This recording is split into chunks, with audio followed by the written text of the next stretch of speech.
Bonjour. On va commencer par une petite précision. Au début, dans cette émission, j'avais prévu de ne pas citer les personnes, seulement m'attaquer aux propos. Mais dans cet épisode et dans l'épisode précédent, c'est pas des gens random qui ont dit de la merde. Dans l'épisode précédent, c'était Emmanuel Aron. Et aujourd'hui, c'est Whoopi Goldberg. Et là, pour moi, c'est pas n'importe qui. Cette femme, je l'adore. Elle a bercé mon enfance. Elle m'a fait rire. Elle m'a fait pleurer. Et maintenant, elle me fait un peu pitié. Oh, c'était une actrice qui, dans chacun de ses films, dégageait une aura. La plupart de ces films que je me rappelle, c'est des films que j'ai adorés. Maintenant, c'est devenu un peu une vieille femme qui dit des conneries pour pas se faire oublier, quoi. C'est triste, hein. Bon, elle a dit quoi, Mamie Goldberg? Certains le savent sûrement déjà, je suis pas le premier à en parler.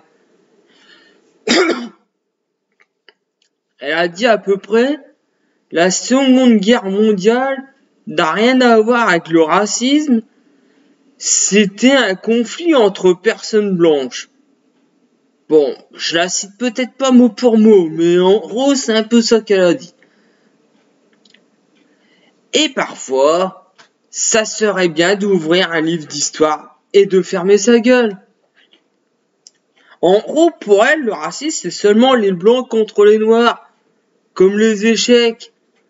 Alors, si ça serait un gosse de 10 ans qui dirait ça, c'est pas grave, il a 10 ans. Il a tout le temps pour apprendre. Mais Whoopi Goldberg, elle a au moins 100 ans. Elle a juste savoir, l'âge de la sagesse, ou l'âge de la sénilité, c'est possible aussi. Mais franchement, les nazis n'étaient pas racistes, c'était un conflit entre blancs. Mais bien sûr,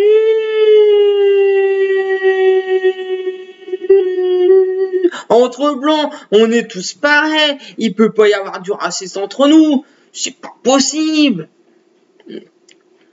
Les Allemands, les Juifs, les Français, les Britanniques, les Italiens, les Russes, les Américains, c'est tous des Blancs. Ils sont tous pareils. Et les Japonais, les Coréens, les Vietnamiens, c'est tous des Chinois.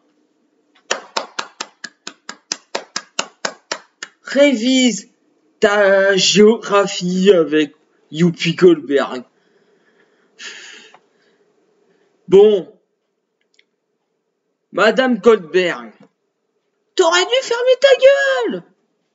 Mais pour tout le bien que t'as apporté au cinéma, pour tous ces films qui ont bercé notre enfance, je vais te pardonner. De toute façon, dans le futur, on aura tous la couleur pourpre. On va juste te ghoster. Ça sera notre acte, sister.